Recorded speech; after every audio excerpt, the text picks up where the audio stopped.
I just wanted to jump in and welcome these amazing folks to this webinar, and thank you directly. How are you doing? Thank you so much for doing this today. Absolutely. Thank you for having us. Are you kidding? I'm so excited. That's all. That's it. That's all I wanted to say. Betty, the floor is yours. How's that? Thank you. Thank you for having us. Perfect. All right. We'll talk soon. Bye-bye. Bye. Well, you want to kick it? Should we kick it off? Yeah, go for it. All right. Hi, everyone. I know. I'm looking at the number. Hi, everyone. Thanks for joining our latest virtual webinar. We've dubbed this series as FEVOforum. I'm Betty Tran, CMO of FEVO. I'm thrilled to kind of put this together with the team. I just want to kind of give a shout out here to Lillian Lee. She's up in the corner. I don't know if you guys can see her. It says FEVO, but she's our director of digital strategy, and she is basically the brains behind all of this with Drew, who's somewhere in the audience. But I know all of these women really well. I've been able to work with them. I work with Tracy quite a bit. I've worked with all of these women in the past, and then we'll introduce everyone. But I do want to give a quick shout out to Kristen, who I've known for a little bit of time, and she's Austin's 40 under 40, which I didn't know because Kristen, I don't know, I'm not on Facebook that often, I'm sorry. But we talked about it the other day, so I just wanted to give a quick shout out to you on that. So we'll get started. I think a couple people want to know why FEVO's doing this. I've had a couple questions about that. You know, I think FEVO is a platform about bringing people together and shared experiences together. So this is one way of doing it. And you know, I've got to say thank you to Ari for allowing this and pushing us to put these types of events together. So just a quick shout out to Ari. And then, you know, this is a casual conversation. I think in the past we've done events where we're kind of like strategizing and talking about how you can leverage the platform. And that's what this conversation is not about. It's really bringing people together, sharing our experiences, and answering questions that you guys may have. And then before each panelist introduces themselves, just a quick few things on how we're going to answer questions. There's a button on the bottom that says Q&A. If you have any questions, it'll go directly to us. We'll kind of filter through those questions. I have that window open on another screen, which is that one. So it's not that I'm ignoring everyone, it's that I'm looking at the screen because there's a lot of multitasking. The other one is chat. We won't look at that. Lillian might. Like, this is for y'all to kind of talk to each other if you want to like just throw some gifs and stuff in there just for humor. But with I think with that said, I'm gonna kick it around the room. I'll start with Cynthia. Just give a quick background of who you are. Great, thank you so much for having me. I'm so stoked is such a weird word, but I'm stoked to be here with all of you. My name is Cynthia Johnson. I am co-founder and CEO of Bell and Ivy. We're an integrated marketing and communications firm based in Santa Monica and Las Vegas, and we work with clients globally, primarily in healthcare, tech, e-com, and most recently, a lot of social justice work, which has been interesting. And yeah, I'm really excited to be here. Then Tracy. My name is Tracy Sandler. I'm very excited, stoked to be here as well. I really like that word. Thank you, Cynthia. I am the founder and CEO of Fangirl Sports Media, or Fangirl Sports Network, and we are a digital media platform that caters to the female sports fan, and all of our content inspires, informs, and most importantly, makes you laugh. Kristen. Hi, I'm Kristen Chiani. I'm a talent buyer at C3 Presents, where I have been for 14 and a half years. I've held a variety of roles, but I've been booking for about 10 or 11 of those years. I am also the president of the Austin Music Foundation, which is a nonprofit organization that's dedicated to helping artists and music professionals in Austin kind of further advance their careers. And I am also a co-owner with some relatives of mine of a 66-year-old Tex-Mex restaurant that my grandfather started in 1954. It's called El Patio. So if anybody is in Austin, come stop by and support local. Awesome. Stacy. I'm Stacy Osugi. I'm a movie marketing exec, most recently at Focus Features, but previously at Warner Brothers, New Line Cinema. Literally worked on hundreds of movie campaigns, Academy Award campaigns. And I met Betty when we promoted something called EDC. Oh yeah, that's hilarious. And so while my background is probably, you know, the overview of a career in climbing ladders and whatnot, it's also touched many of the world of sports and entertainment, movies being part of that. And I hope to contribute today. Awesome. Lillian, I think most of the people on the call know Lillian from the last webinar, so say hi. Hi, everyone. I'm Lillian Lee. I'm the digital marketer on the FEVO squad. I'm excited to hang out with everybody here. So I'm going to kick it off with questions because I know we got an hour. So I'm going to kick this question off to Tracy. So as women, we've all faced adversity. How have you grown from it? That's a really good question. You know, I think as women, you have to take adversity and kind of accept that it's going to be there because we have adversity just by being a woman. So for me, in addition to running Fangirl Sports Network, I'm also a NFL beat writer. I cover the San Francisco 49ers, and it's an awesome beat. And there are other women who are around a lot, but there are not a lot of us. And the thing that I always say for everybody is you got to be prepared. You got to know your stuff. And you have to just kind of come in and kick ass. And I hope I can say ass on this, but you have to just kind of come in and kick ass and not come in and be apologetic. Just, I'm here. I should be here. Not, I'm a woman. I hope you guys are okay with that. You just got to come in. And I think that's the biggest thing. Don't apologize. We as women have a tendency to really apologize all the time. Don't apologize. We're meant to be there. We know what we're doing. And that's how you just take adversity and make it not adversity. Love that. Stacey, you want to touch on that one too? Yeah. I think that I probably have the unique perspective of having been climbing these ladders for over 30 years. The kind of adversity you face when you're young versus the middle management and as you grow to either own your own company like you all do, is one of experience that builds resilience. Like when you get knocked down for whatever reason, you got to get back up and you try to take whatever has become that adversity and learn from it. You got to get back up and try to spread your experience to others that are still coming up. Like, especially when you're young, I think it's a lot harder to understand that it's not forever. It's as Tracy would say, it's one down. You know, it's not the whole game. Yeah, I'll speak to that a little bit. I know, and you guys have known this, and some people in the audience do. Like when I was climbing up the totem pole and I was getting up to a really high place, I was in the middle of a divorce, and it was hard. And you know, I think personally for people, if you go through personal struggle, you don't know if you're going to get out of it. I can tell you 5-6 years later, I have a very modern family and made it out on the other side. And I can tell you during those times, it was really tough. And I would say, and I don't know if Ari's listening still, but like Ari, Tracy, a couple of these people were the people, Kristen too, that don't realize like their just kindness kind of picked me up out of that really tough place. So, you know, I tell everybody on this call, in times of adversity, you'll get through it. Even if you don't believe it, you will, because you will have a support system. Whether they know it or not, they become your support system. Yeah, it's true.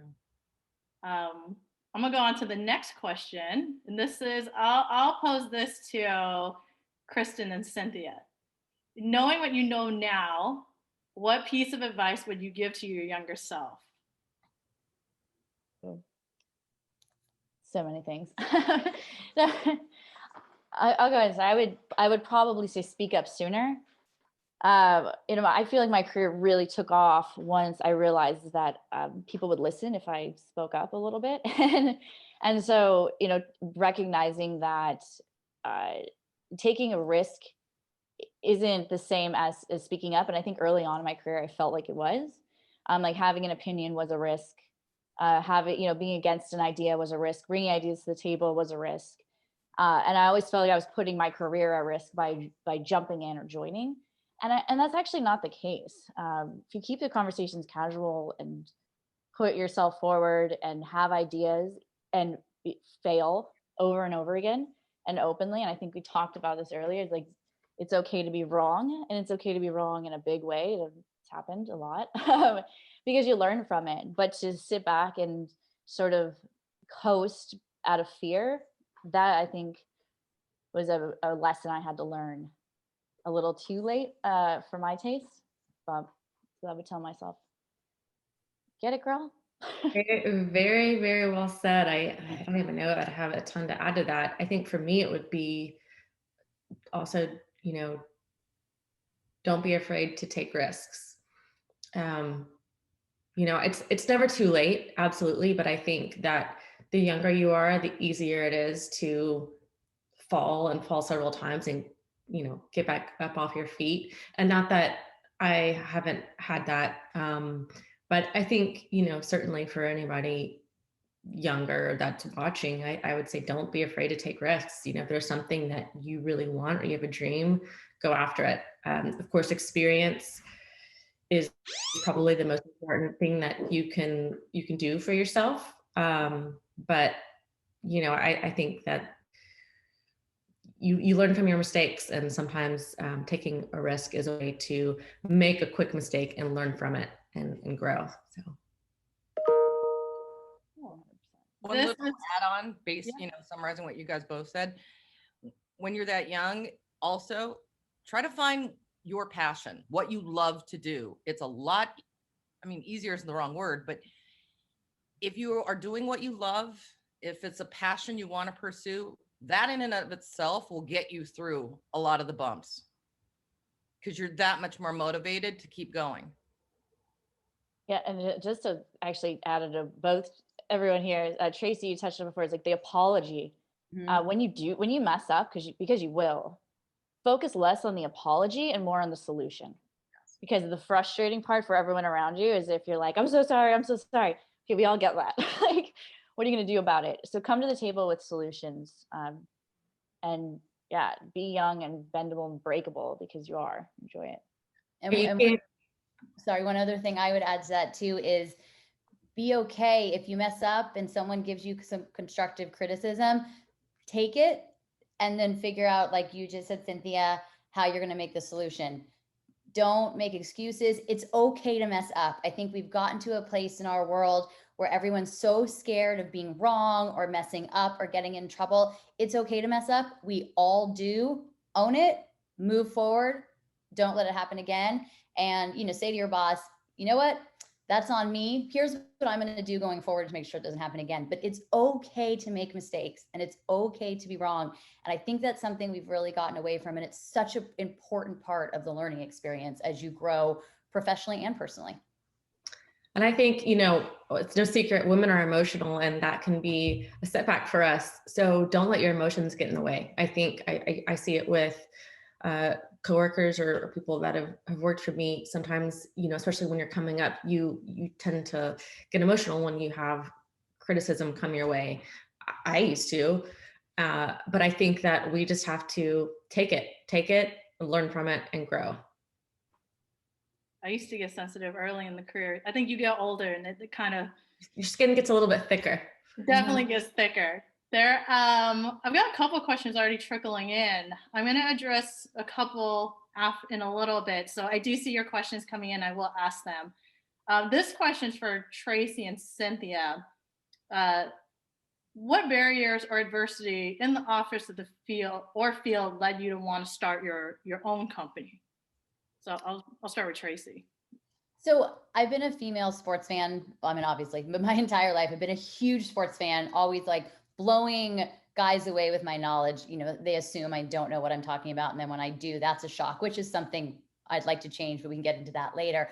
But the other thing is I'm a female and I like the lifestyle aspect of sports. I like knowing what goes on off the field. I like being comfortable, but cute on game day, that type of thing. And it's okay to like both. And I really didn't think there was any content out there for women like me. And even though there were more and more women in the sports world, oftentimes they were talking to men. So I wanted to create a place where women were empowered to be sports fans in any way they wanted to be, whether it was the casual fan, whether it was the super passionate fan, or whether they just wanted to know a little bit. And I wanted that place. And I think the biggest compliment I ever got to me is that I took a word called fangirl, which maybe had a negative connotation, and turned it into a positive, that it meant a female fan who loves her team, who knows her stuff, who embraces her femininity, and that's okay. There is nothing wrong with being a fangirl. I mean, if you think about it, you're a fan, that's a girl. There's nothing wrong with that. And so that to me was the greatest compliment, that I took that word and used it to empower women as opposed to put them down. No, that's great. I actually started my career as a social media girl. And I had this hashtag, it was like the SM girl, which I got a lot of weird, like, it worked out in the end, but it was, but I totally get where you're coming from. It's like, you have to figure out what works for you. And I think that's something that internally, having worked inside of a corporation, I like to play a game with myself and a lot of the environments I'm in, where I'll ask the question, who's really in charge here?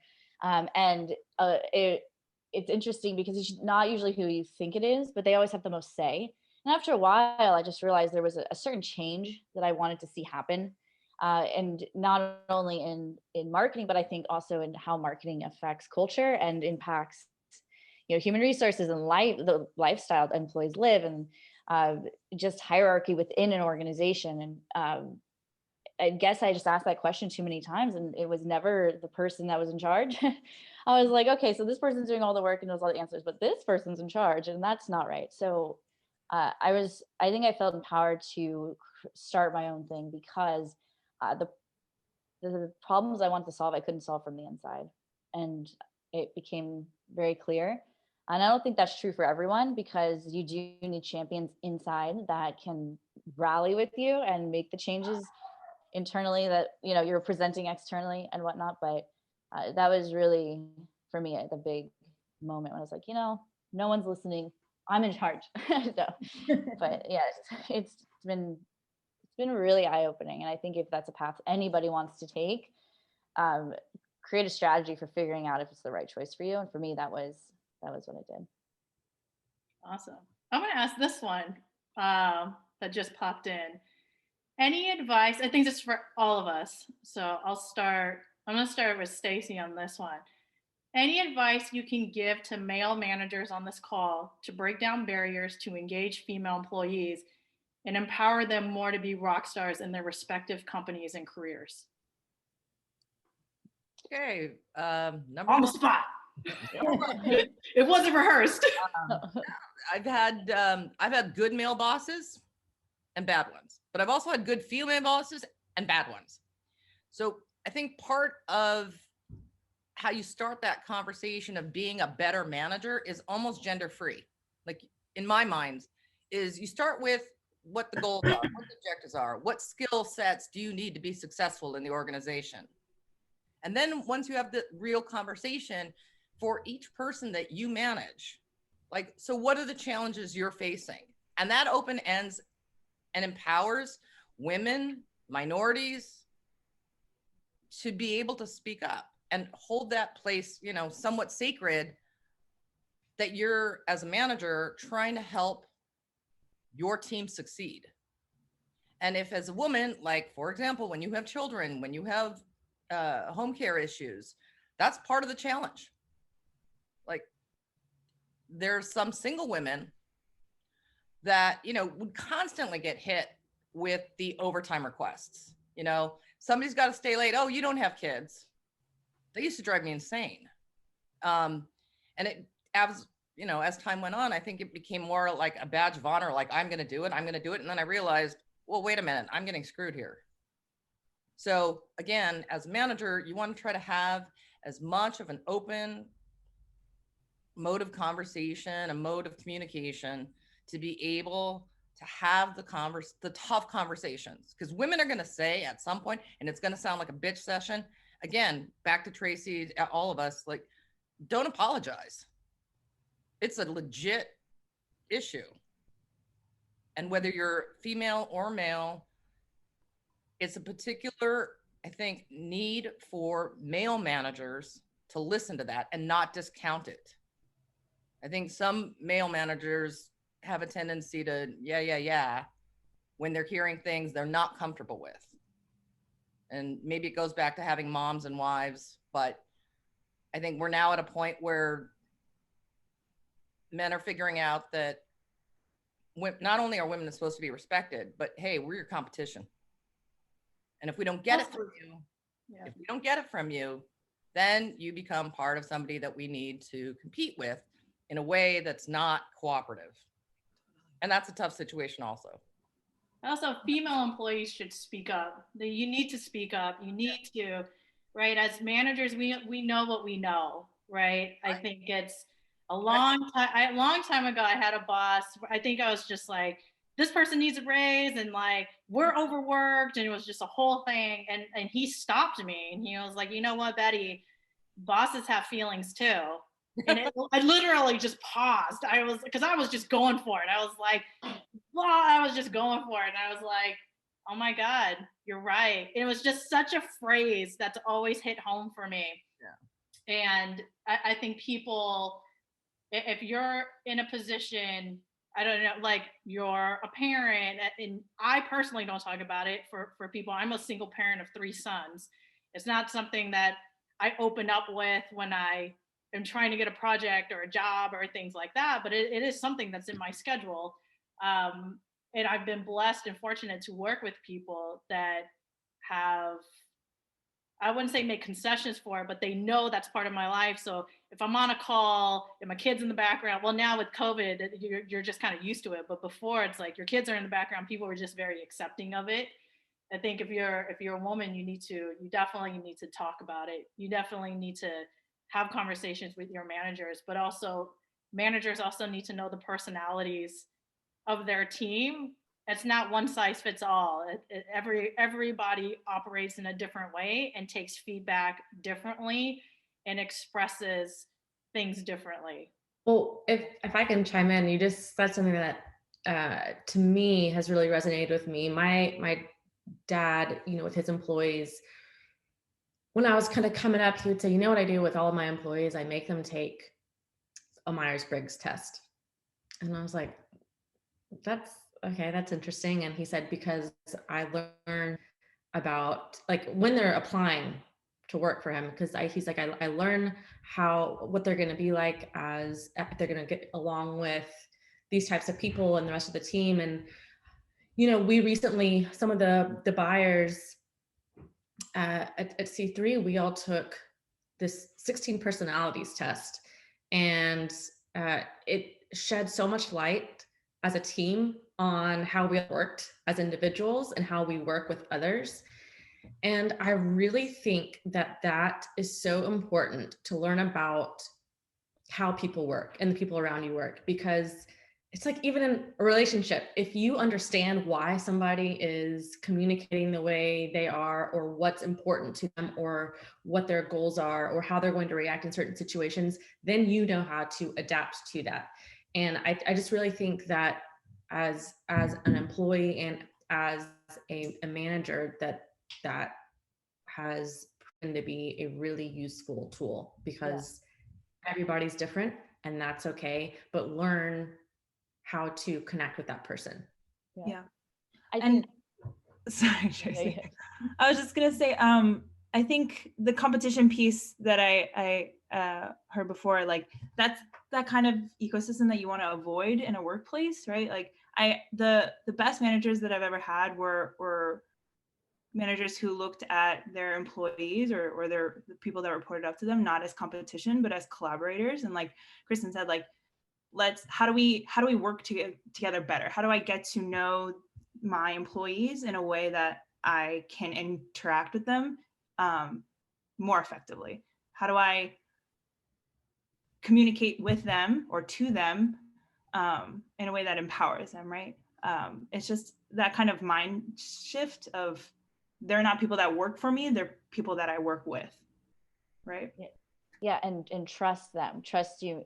So I actually take it very personally when it happens. We work in the service industry. Someone comes back and this person's not doing this.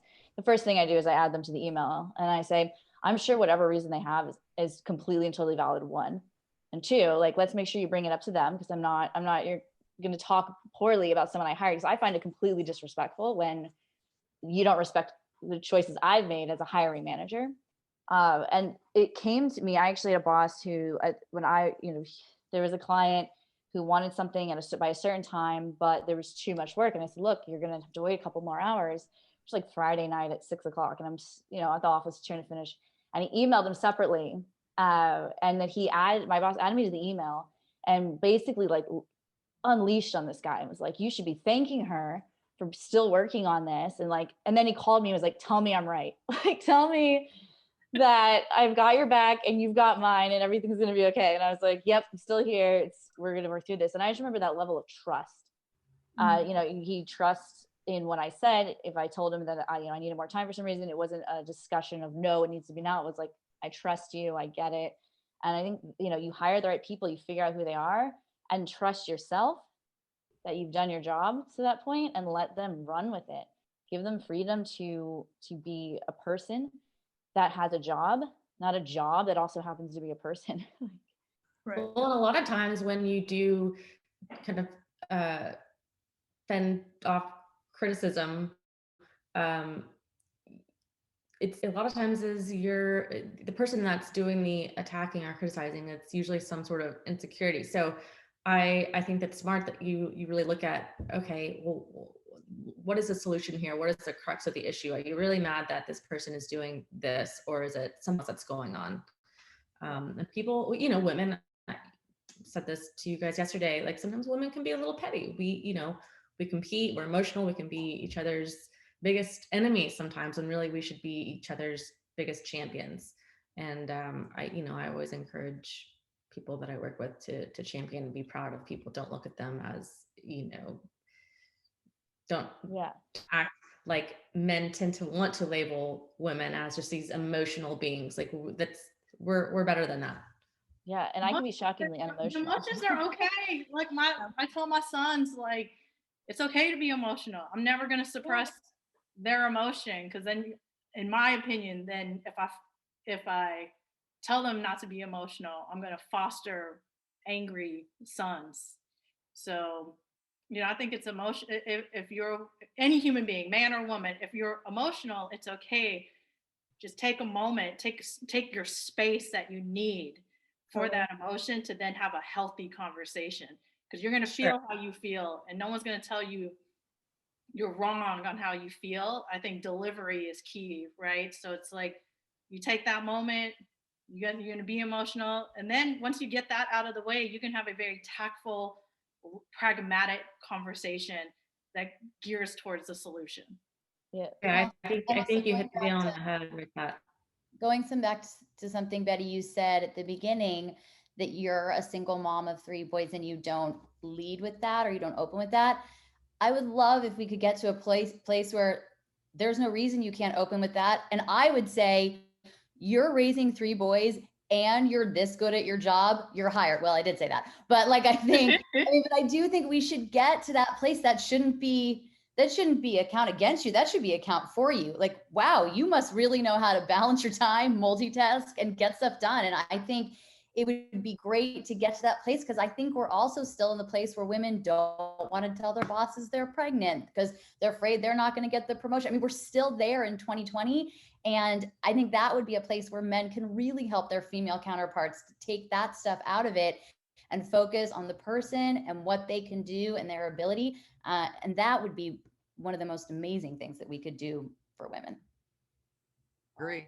And reward and support those efforts.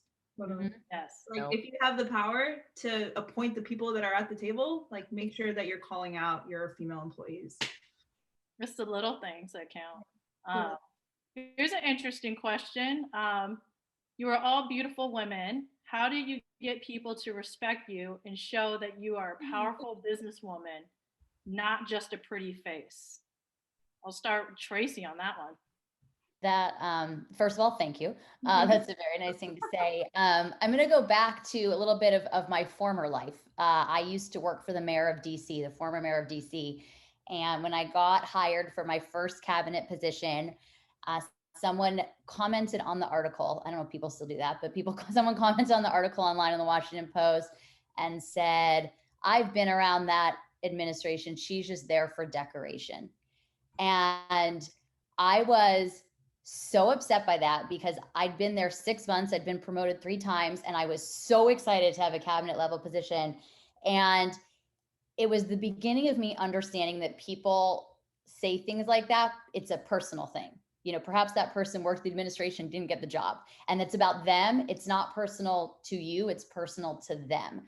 So I really grew from that, and it really, really upset me. And I remember someone at the time saying like, well, that's kind of a compliment. I was like, no, it is not a compliment. That is a terrible thing to say. So as time's gone on, it's just learning that confidence, that kind of what I said in the beginning. You know, I started Fangirl from nothing, and now here we are. I mean, even the 49ers beat reporter, I didn't come from a newspaper or a network.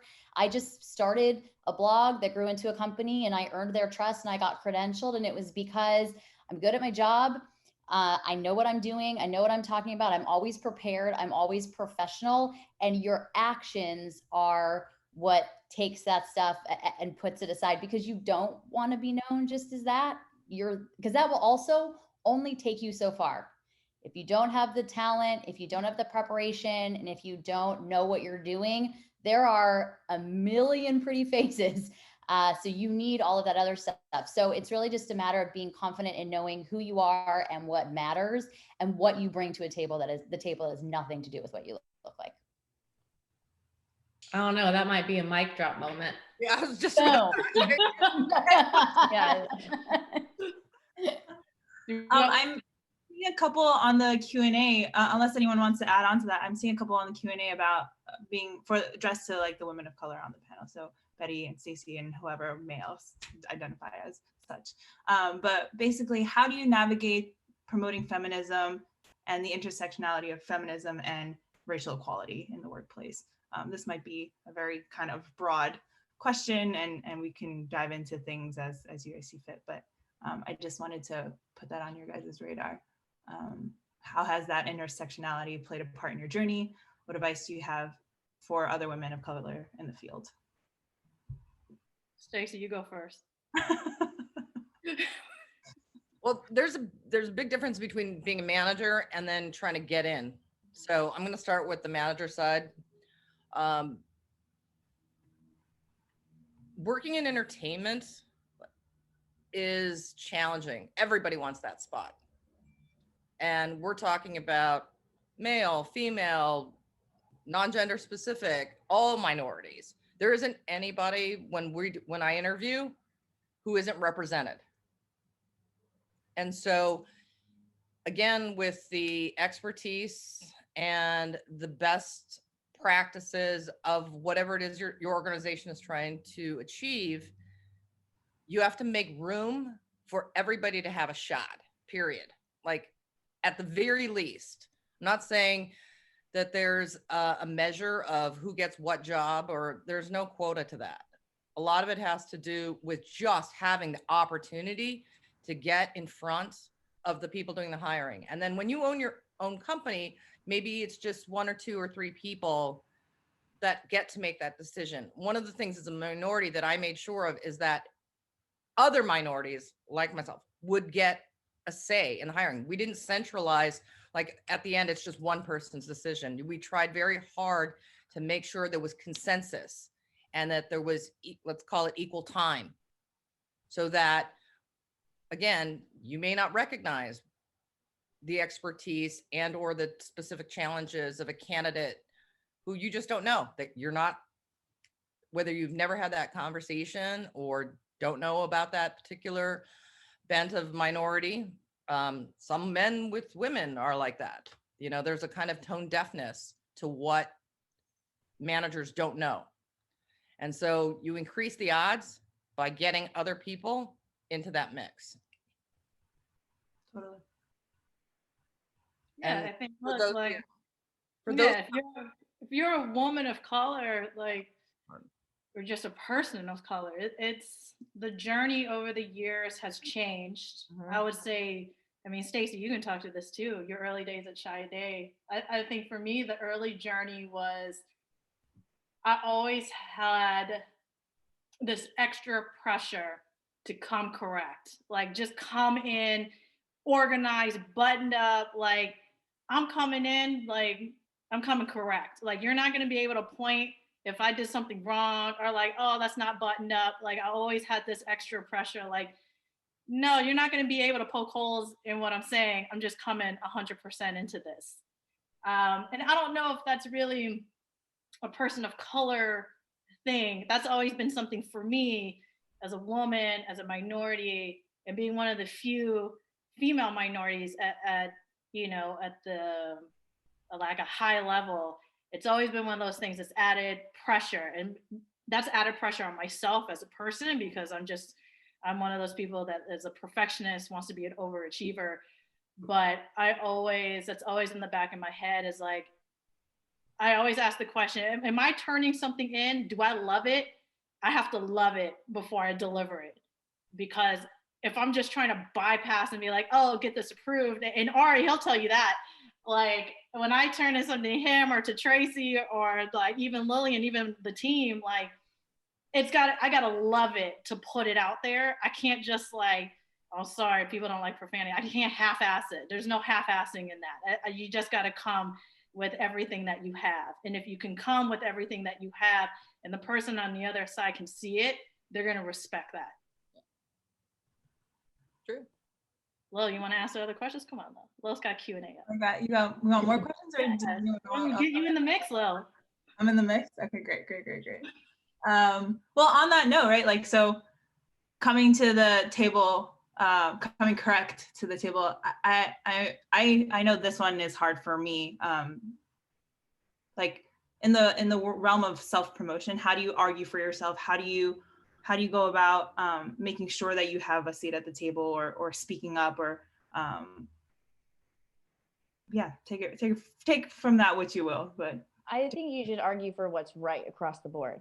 And if it happens to be you that day, go for it. Because generally, if you're someone who's consistently arguing for what you think is the right choice and you're very vocal, you'll feel more comfortable when you do it for yourself. So you're not always the right person for the position. You're not always the right person to speak up on something, but call your colleagues out, call other people out in the room. And then when it's your turn, like you created a safe space for yourself at that point. You can't change the environment. You can change how you react to it, and you can change how you show up.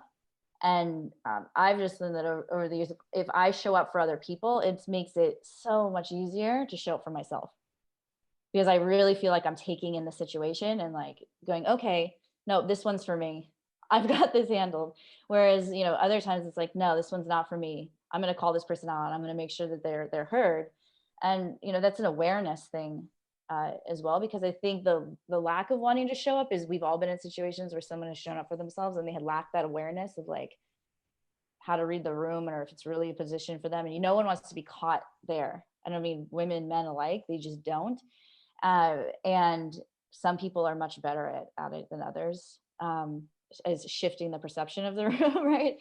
So yeah, I'd say really take it in and ask the right questions of like, how can I show up for other people? And over time, it just becomes a natural habit, and you'll see you'll see yourself start picking up and jumping in ways you never thought you would be able to before. Well, I think also to add to that, sometimes the loudest voices in the room are the ones that aren't speaking, and I mean that because I think listening is one of the most important things that you can do.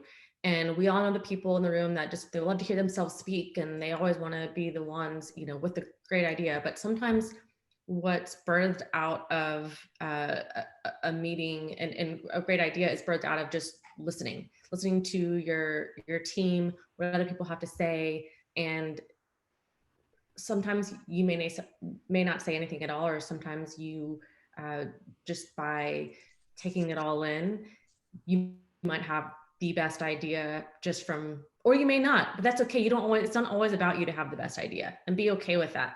Support your teammate that does. But I think that so much comes from listening. And especially as a manager, sorry, I would say especially as a manager, it's really empowering if you let the people on your team have the best idea. That empowers them.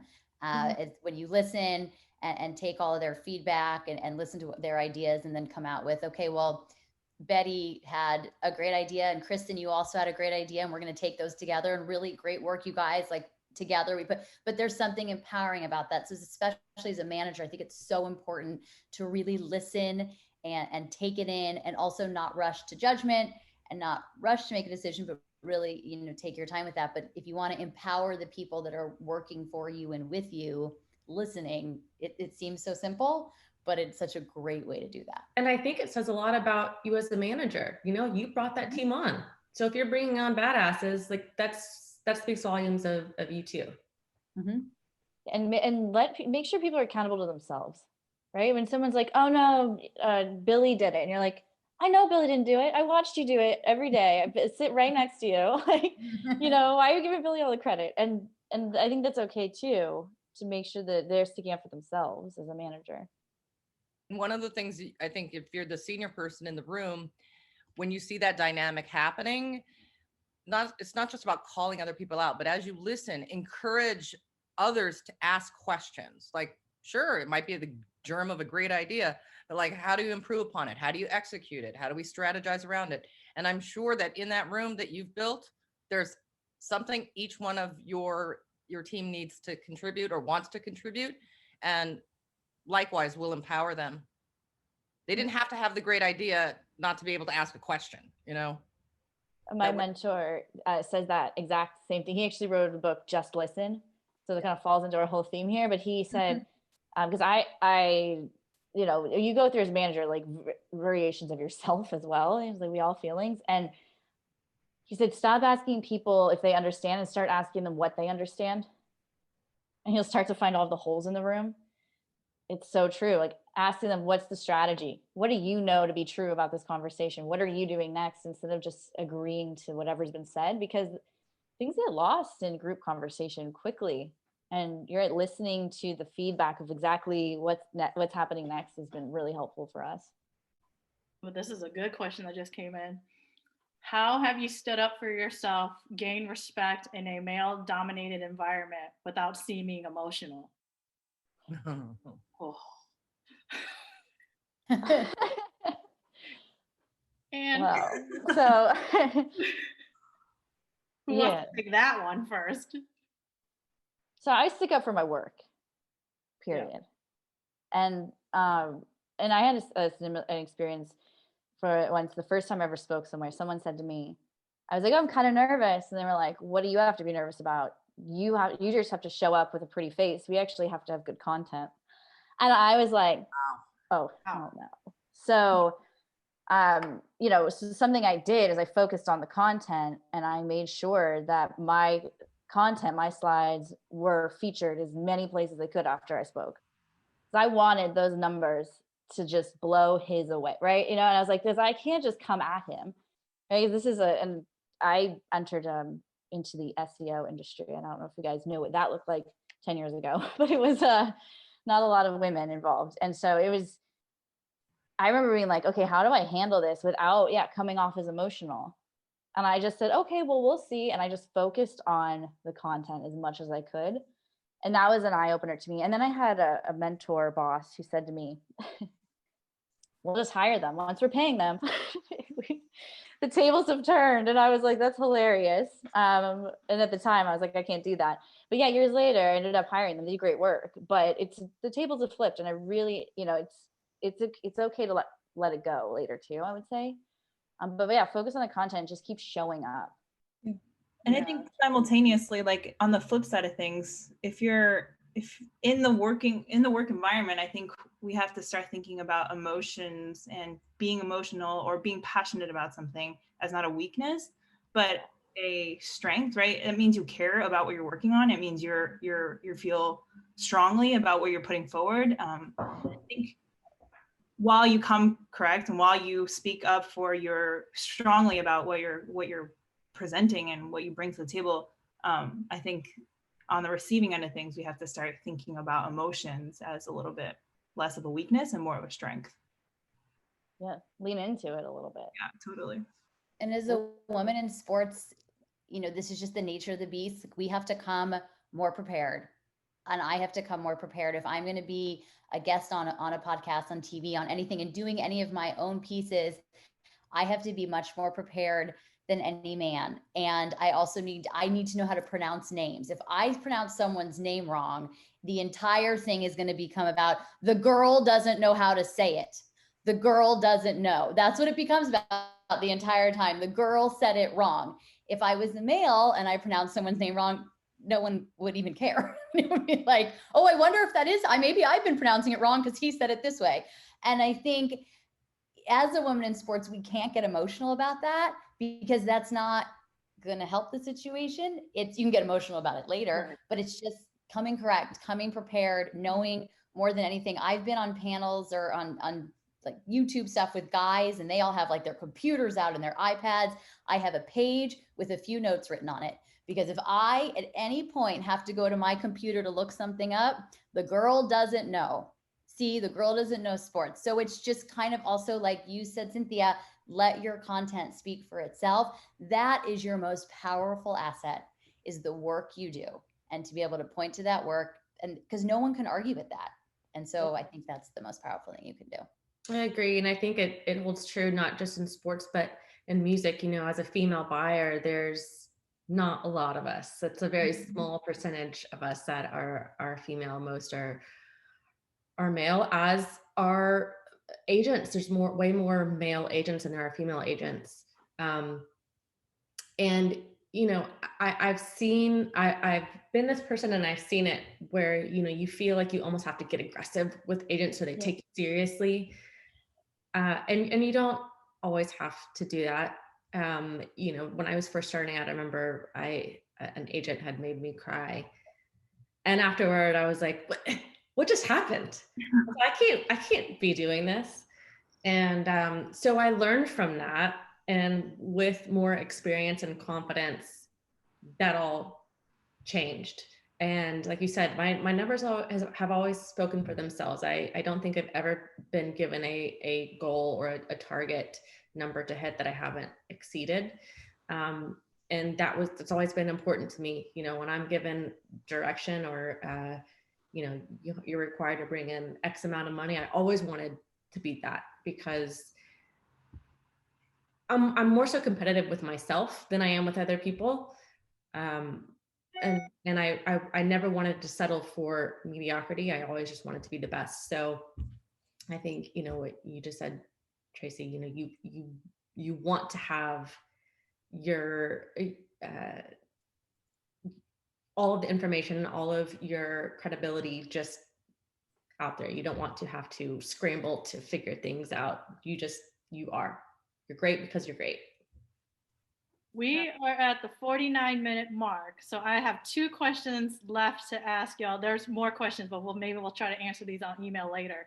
One is, I've seen some questions about like entering the field in entertainment, and this isn't just a plug for Tracy, but she does have this podcast called Get My Job, and it's a really like cool podcast where she brings on people in the industry, predominantly female leaders, talking about how to get a job in the industry. So people should check that out, because I've seen some questions about that. And then 2 questions, so all the ladies on the panel ahead can think about it.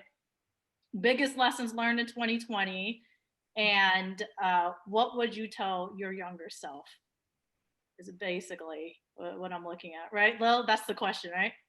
Yeah, what advice would you give your younger self? So why don't we start with lessons learned in 2020 and end on advice to your younger self. So lessons learned in 2020, Stacy? Mine's kind of the same answer. 2020 just exacerbated all the factors. In your career, in your life, you have to learn to adapt, period. Things are going to change. The equipment, skills, conditions, your environment, the power structure, all of those things change around you. You have to learn to adapt. You have to channel your passions and your goals and figure out how to take care of yourself. Manage your own mental health, your own physical health, financial. Like, that's one of the things I would tell my younger self. Really appreciate compound interest. Like there's certain things that I wish I had done, like even little increments, in my 20s now, to get to where you are now. In that way, life is long. Your career is actually going to be a lot longer than you think it is. It just takes time. And so being adaptable, being resilient, build those intentions, maintain your integrity. All of those things have to come together. And when you get hit with a 2020, you're going to be in a much better position to navigate it.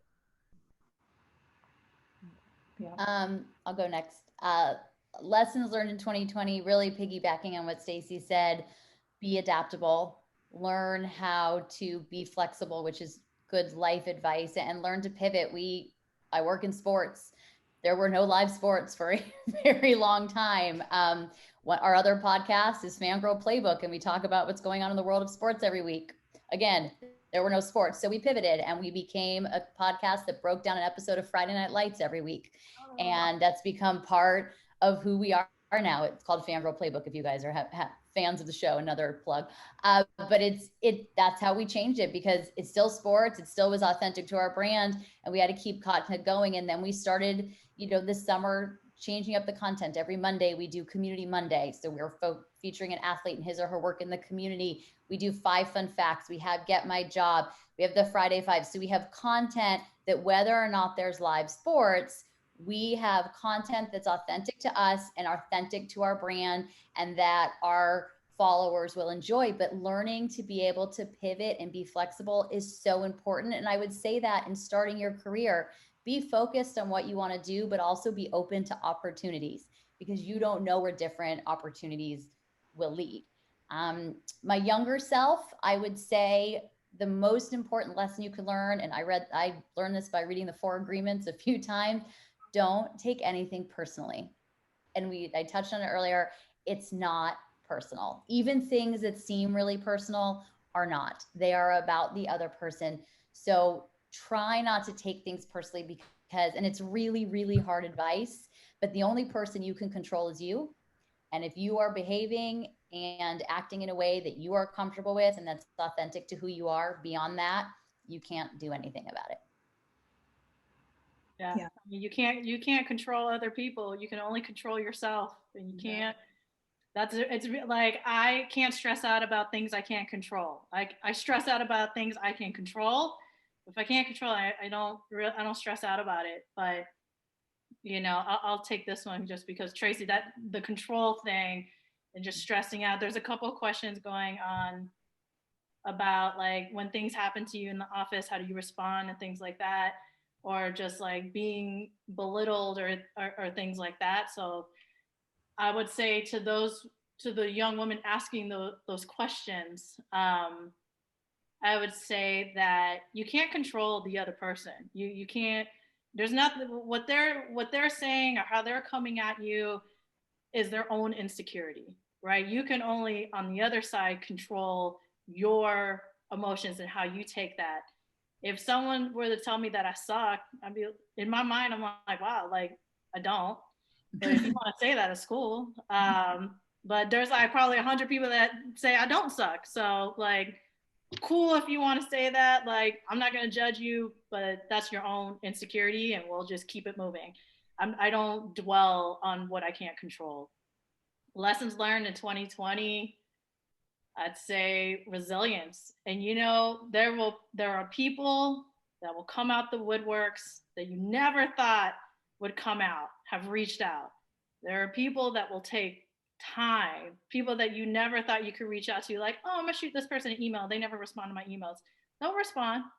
But also, if you don't ask, then you'll never get an answer. So when people are like, oh, like, can I ask for a raise? Well, I don't know. Can you ask that question? You're going to get a yes or a no. But if you don't ask, then you're not going to get either one. But I think the distinctive part is delivery. It's how you deliver things. So you can ask all the questions that you want, but it's how you deliver it, right? Like you have to come with a solution if you're asking for certain questions. And I would say to my younger self, patience. I still learn that every day. I'm not the most patient person. I would say everything's a marathon, not a sprint. So I would say, like, you have patience. Like, there are some things, there are some decisions managers make that you're like, what? I don't understand. There are things that just happen that you just don't understand. I think you have to have some patience with other people, because management and your team members, everyone's just human too, and people are going through it themselves. So those are probably the things I would say to myself. Yeah, I think that's a great sum up for this year, because everything is out of your control. Like if you were to stress about everything that was happening, that was affecting you, that you could do nothing about, we would be wrecks, right? So I think that's a great kind of lesson in general for everybody. Don't stress about things you can't control. Focus on yourself, level up, right? For people, I see a question, and I know because of our industries, it's like very relevant, but like, what advice do you have for women that are currently out of work and struggling to get back on their feet given the current situation, right? Like, don't be hard on yourself. This is not a testament to your value as an employee or as a person or on your skill set. I think just resilience, like everybody said, hit the ground, like hit the pavement, apply for all the jobs, believe that you are capable of doing that job, and then come correct and deliver. And I think that's. I think the other thing too, and then sometimes especially for professional women, it's hard to ask for help. Mm-hmm. Totally. Reach out to people that you respect. There's a couple of industry groups that I got invited to, and normally I would have been like, I don't have time, but right before the pandemic, I was like, okay, I've gotten to a point where I don't need to know every single person to not try to be a part of that community. And I didn't look at it like, what do you want from me? I try to look at it like, well, what can I do to help? Like, first level, what can I do to help? And not so much what I wanted to get from them. And then, a lot of people do reach out, and I was surprised. I didn't know that would happen. And in the pandemic, that same group is, over a few hundred women, and somebody knows somebody who knows somebody. It's one of those. Mm-hmm. And it is an amazing thing. People post questions. People started posting job links. People started reaching out. Hey, we're down. We had to furlough a bunch of people, but we're looking for women who want to do part-time, flex time. Like, can you spare 5 hours a week to do XYZ for this rate? And so there were all kinds of flexible changes that people were making in their businesses to accommodate what was going on at the studios. A lot of people on lockdown, a lot of people had pay cuts for those that were lucky enough to keep their jobs. I think if you do or did work in entertainment and that is the career path that you really want to stick with, I know it's hard right now to see this, but entertainment is an incredibly resilient industry and it will come back. And if that's what you want to do, take something to do on the side, just to make some money. And as it continues to come back next year, keep applying. I think this is specific to entertainment just because, I'm in the throes of all of it with what's going on, but we're a resilient industry and we'll be back. So it's easy to hear all these talking heads or see these talking heads and it's like we can tell us positive things like, you've got this, stay with it. And I know you're like, screw you, like this sucks. But it'll come back. So try and be patient and maybe take something that you don't really want you don't want to do long term, but just to make some money. And then next year, just go get crazy with the sending your resume out. Yeah, I'd say even as a business owner, like we volunteered everywhere. We launched a website to cover stories about people. I mean, the helpers are the people that have the job opportunities in the first place. So that whole, look for the helpers. I mean, there's never been a greater need or a greater opportunity to demonstrate your skill set. Yeah, you're doing it for free, but at least, we are all in this together. And there's so many places right now looking for people, especially experienced people, to show up and help in certain ways at high level. And you're working with other executive level people on a project, and you're there showing them what you can do. You're top of mind. And if you have that extra time and you're looking for a job, there's nothing wrong with asking for help from a community you've been giving yourself to, over the course of weeks. And some of the projects we've been working on, I've seen a lot of people have to leave because they got jobs, and we actually hired out our own volunteers and lost them, which is, we're happy and sad at the same time. But I think, Stacey, you're so right. It's like, you have to just keep showing up. Just keep showing up and, get to know more people. And I mean, we're actually in each other's homes right now. I mean, we've never known each other in more intimate ways than we do the past 6 months. So, I know we're up at the hour, and I know everyone's got to get back to their meetings and stuff, but my last thing would be for the women on this panel. You are inherently fierce. Women are fierce, and don't back down. You are inherently fierce. We're strong. And I know sometimes you're in the business and you're not sure if you can say something. By nature, we're fierce people. And if we're emotional, so be it. Who cares? But you have a point of view, and if you know what you're saying and you know what you're talking about, then you'll command the room and you'll get the respect. Maybe not initially. Maybe you're going to get beat down in the beginning, in the few years as you climb up, but fight, and be that fierce person that you're meant to be. So that would be my last. And people on this call know, I'm not going to back down. In a pragmatic way, I'm not going to back down. But there are some questions in here. You guys can email us. I think there's an email. I can send it to the other women on this panel. But, thanks for attending. And then, Lillian, anything else? I don't think so. Just stay tuned on our channels. We have some other panels coming up that are really exciting, and we're excited to announce. We'll shoot out an email with this recording. So if you want to rewatch it and or share it with your team, feel free. I just like catching up with everyone here. I know, right? I get to just catch up with all my friends. And we'll do a happy hour and we'll have drinks.